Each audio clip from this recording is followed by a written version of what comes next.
वक्रतुंड महाकाय सूर्यकोटि समप्रभा निर्विघ्नं कुरु मे देव सर्वकार्येषु सर्वदा सर्वकार्येषु सर्वदा सर्वकार्येषु सर्वदा। ओम उग्रं वीरं महाविष्णुं ज्वलन्तो सर्वतोमुखं नरसिंहं विष्णुं भद्रं मृत्युर्मृत्युर्नमाम्यहम्।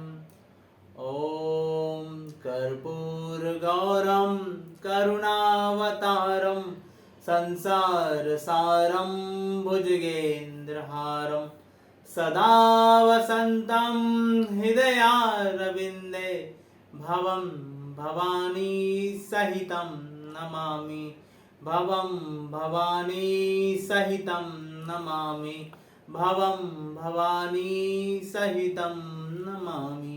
सर्वमंगल मांगल्ये शिवे सर्वाधिसाधिके शरण्ये त्र्यंबके गौरी नारायणी नमोस्तुते नारायणी नमोस्तुते नारायणी नमोस्तुते।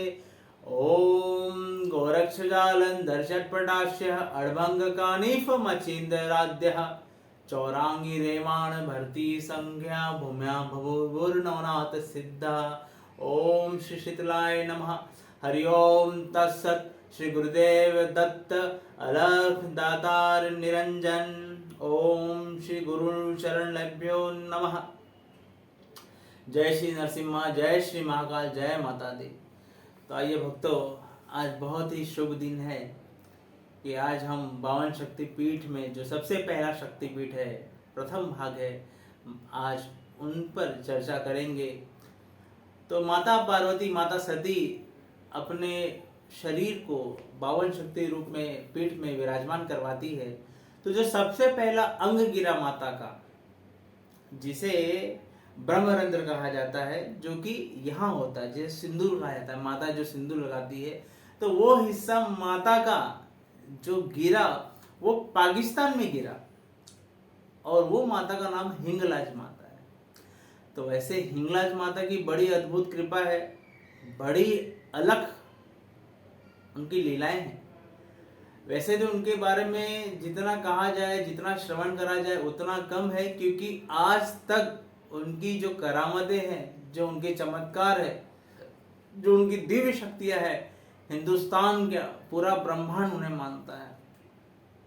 तो ऐसे कुछ हम माता की कथाओं का श्रवण करेंगे। अच्छा, माता हिंगलाज, हिंगलाज शब्द का अर्थ होता है सिंदूर, हिंगला माता का, क्योंकि यहाँ पे सिंदूर गिरा हुआ है। और यहाँ के जो रक्षक है, जो भैरव है, उन्हें भीमलोचन कहा जाता है, क्योंकि हर 52 शक्तिपीठ के अलग अलग भैरव है। तो यहाँ पे जो भीमलोचन भैरव है, इनकी एक अलग महिमा है, इनके ऊपर एक अलग कथा है। तो माता हिंगलाज देवी जो है, आप देखेंगे कि दो माताएं आपस में समाहित है, दो माताएं दिखाई देंगी आपको। तो ये कौन है? ये साक्षात शिव शक्ति स्वरूप है। आपका मंदिर हिंदुला गांव में, लासबेला में, बलूचिस्तान, पाकिस्तान में विराजमान है। आपके मंदिर जाने के लिए हजारों किलोमीटर तय करना पड़ता है। दूसरी बात, बड़े बड़े पर्वतों के बीच में, पहाड़ों के बीच में एक चंद गुफाओं के अंदर माता विराजमान है। आपने ये सुना होगा कि जब श्री राम जी ने रावण से युद्ध किए और रावण को हरा के अयोध्या की तरफ चले गए, तो राम के जो गुरु हैं वशिष्ठ जी ने उन्हें आदेश दिया कि हे राम, हमने मानवता के लिए, लोगों का कल्याण करने के लिए, दुष्टों को खत्म करने के लिए रावण का वध तो आपने कर दिया है, परंतु कैसा भी हो, रावण बहुत बड़ा ज्ञानी था, बहुत बड़ा पराक्रमी था, बहुत बड़ा पंडित था। तो आपको एक ब्रह्म हत्या का पाप लगा है, तो कृपया करके आप इन पाप को धोने के लिए, इस पाप से निजात पाने के लिए आप हिंगलाज माता के पास चले जाइए। तो भगवान श्री राम, माता सीता, लक्ष्मण और हनुमान जी चारों अयोध्या से चलते हुए माता हिंगलाज के पास पहुंचे। और जब हिंगलाज की पहाड़ियों पे चढ़ने लगे तो हिंगलाज के जो पार्षद है, उस पहाड़ी के जो गण हैं उन्होंने भगवान श्री राम, सीता, लक्ष्मण और हनुमान जी को रोक लिया, ये कह के कि आप यहाँ पे प्रवेश नहीं कर सकते। तो लक्ष्मण जी तो आप जानते हैं बड़े क्रोधित अवस्था में रहते हैं। लक्ष्मण जी ने कहा, अरे दुष्ट, तुम नहीं जानते साक्षात श्री राम आए हैं दर्शन करने के लिए। तो कई झगड़ा हुआ, हनुमान जी महाराज ने वहां के गणों को बहुत मारा और उनके गणों ने हनुमान जी को, लक्ष्मण जी को बड़ा परेशान किया। तो राम जी ने देखा कि ये गण आपस में लड़ाई कर रहे हैं, इसका सॉल्यूशन निकाला जाए। तो राम जी ने माता की आराधना की और माता हिंगला स्वयं प्रकट हो गई भगवान के सम्मुख। तो भगवान ने कहा कि हे माता, क्या हमसे कुछ गलती हो गई है जो आपके मंदिर में हम प्रवेश नहीं कर पा रहे।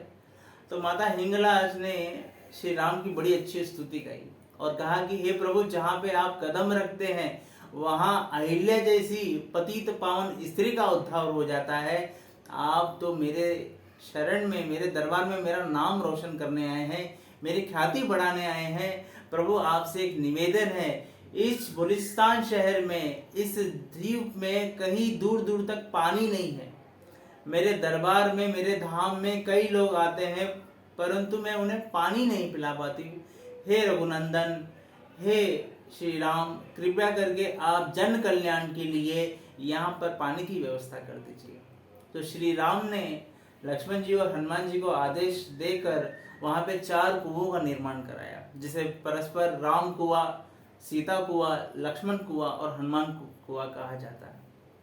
तो आज भी आप हिंगलाज माता के मंदिर जाएंगे तो सबसे पहले आपको उन कुआं में दर्शन करना होता है, आपको प्रार्थना करनी होती है, उसके बाद ही माता हिंगलाज के दर्शन होते हैं। वैसे हिंदू तो उस दरबार में, उस मंदिर में जाते ही जाते हैं, मुसलमान भी बड़े भाव से उस जगह पर जाते हैं। क्यों? क्योंकि जैसे आपने सुना होगा इस्लाम शरीयत में, इस्लाम धर्म में जैसे हज करते हैं लोग, उम्रा करते हैं, मक्का मदीना काबा शरीफ चले जाते हैं, तो वहाँ के जो मुसलमान भक्त हैं माता को नानी कहते हैं, और जो भक्त वहाँ पे जाते हैं वहाँ पे नानी का हज हो रहा है ऐसा कहते हैं। नानी की हाजी, नानी का हज करने आए हैं, क्योंकि वो ऐसी दिव्य माता है और वो ऐसी अद्भुत माता, माता हिंगलाज है, जिनकी दर्शन मात्र से सारी इच्छाएं पूरी हो जाते हैं। तो ऐसे माता हिंगलाज आप सब पर कृपा बनाए रखे। ऐसे बड़े बड़े साधु संत फकीर उस जगह पर जाके तपस्या किए हैं। यहाँ तक कि इस्लाम शरीयत के, इस्लाम मजहब के जो बड़े बड़े पीर फकीर वली औलिया हैं वहाँ पर जाके तपस्या किए हैं। वहीं पे दादा पीर की दरगाह भी है, कई बुज़ुर्गान दीन की मजारत भी है, वहाँ पे माता भी विराजमान है। आज तक कई लोगों ने वहाँ पर बहुत ही गलत तरीके से मंदिर तोड़ने का प्रयास किया, परंतु जिन लोगों ने कोशिश की वो या तो अगले दिन पागल होते हुए दिखाई दिए या अगले दिन मौत के कुएं में मरे हुए दिखाई दिए। आपने देखा होगा कि हिंदुस्तान और पाकिस्तान के बॉर्डर पर एक बार कई बम लगा दिए जाते, परंतु एक बम भी नहीं फटता है।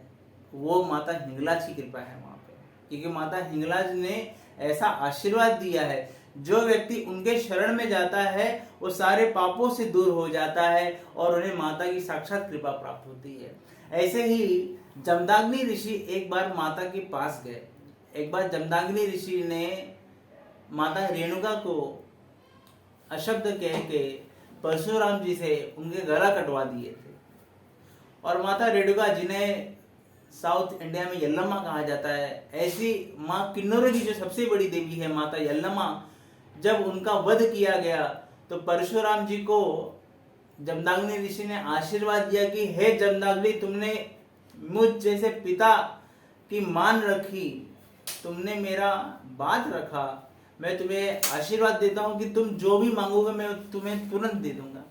तो बेटा है। परशुराम जी ने तुरंत जमदाग्नि ऋषि से कहा कि हे पिताश्री, अगर आप मुझे कुछ देना ही चाहते हैं तो कृपया करके मेरी माता रेणुका को आप जीवन दान दे दें।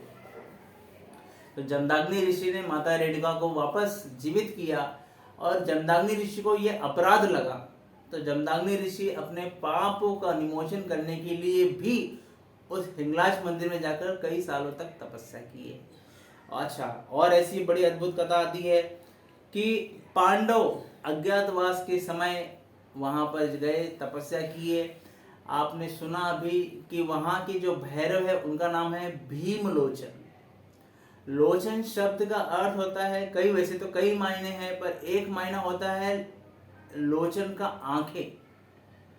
भीम जैसी जिसकी आंखें हो वो है भीमलोचन। अच्छा, भीम कैसे थे? हट्टे खट्टे हजारों 10,000 हाथी का बल भीम के अंदर था, और उनकी आंखें इतनी बड़ी बड़ी विशाल, इनकी भुजा इतनी बड़ी बड़ी विशाल, कोई व्यक्ति भीम को देख ले तो वहीं पर पानी पानी हो जाए, वहीं पर खत्म हो जाए।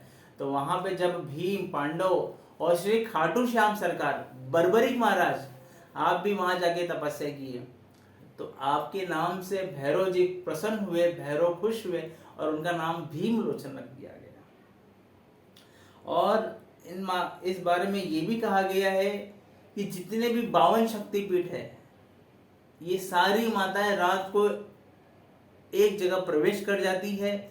उस हिंगलाज के पर्वत पर, उस गुफा पर 52 शक्तिपीठ एक साथ रासलीला करती है। ये सबसे बड़ी महिमा है उस जगह की। देखिए, माता सती ने अपना अंग भंग कब किया?